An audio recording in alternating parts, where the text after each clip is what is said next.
पवित्र पौराणिक कथा भगवान महाकालेश्वर की। उज्जैनी में राजा चंद्रसेन का राज था। वह भगवान शिव का परम भक्त था। शिव गणों में मुख्य मणिभद्र नामक गण उसका मित्र था। एक बार मणिभद्र ने राजा चंद्रसेन को एक अत्यंत तेजोमय चिंतामणि प्रदान की। चंद्रसेन ने इसे गले में धारण किया तो उसका प्रभाव मंडल तो जगमगा ही उठा, साथ ही दूरस्थ देशों में उसकी यश कीर्ति बढ़ने लगी। उस मणि को प्राप्त करने के लिए दूसरे राजाओं ने प्रयास आरंभ कर दिए।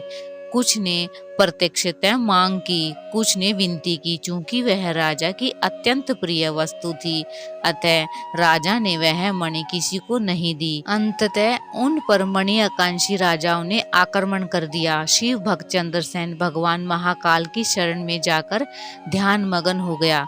जब चंद्रसेन समाधिस्थ था, तब वहां कोई गोपी अपने छोटे बालक को लेकर दर्शन हेतु आई। बालक की उम्र थी 5 वर्ष और गोपी विधवा थी। राजा चंद्रसेन को ध्यान मगन देखकर बालक भी शिव की पूजा हेतु प्रेरित हुआ। वह कहीं से एक पाषाण ले आया और अपने घर में एकांत स्थल में बैठकर भक्ति भाव से शिवलिंग की पूजा करने लगा।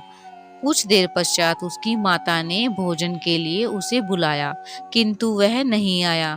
फिर बुलाया, वह फिर भी नहीं आया। माता स्वयं बुलाने आई तो उसने देखा बालक ध्यान मगन बैठा है और उसकी आवाज सुन नहीं रहा है। तब क्रोध में माता ने उस बालक को पीटना शुरू कर दिया और समस्त पूजन सामग्री उठाकर फेंक दी। ध्यान से मुक्त होकर बालक चेतना में आया तो उसे अपनी पूजा को नष्ट देखकर बहुत दुख हुआ।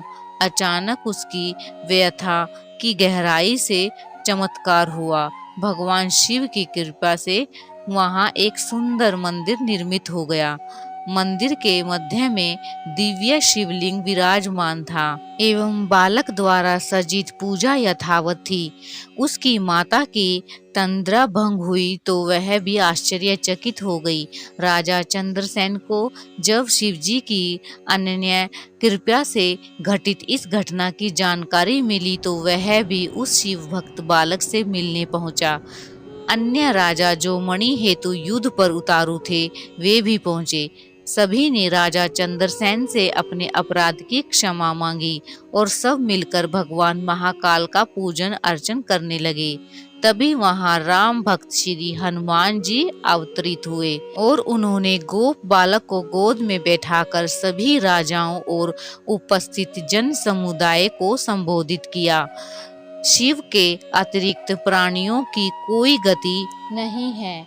इस गोप बालक ने अन्यत्र शिव पूजा को मात देखकर ही बिना किसी मंत्र अथवा विधि विधान के शिव आराधना कर शिव तव सर्वविध मंगल को प्राप्त किया है। यह शिव का परम श्रेष्ठ भक्त समस्त गोपजनों की कीर्ति बढ़ाने वाला है।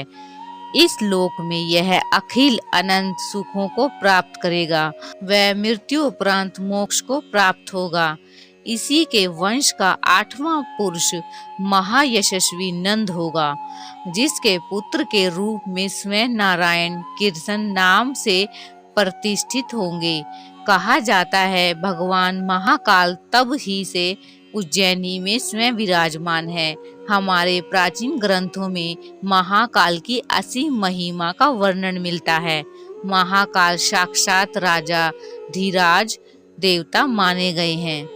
आई होप आपको ये वीडियो अच्छी लगी होगी। अगर अच्छी लगी है तो प्लीज चैनल को सब्सक्राइब, लाइक और कमेंट जरूर करें और कमेंट्स बॉक्स में जय महाकाल लिखना न भूलें।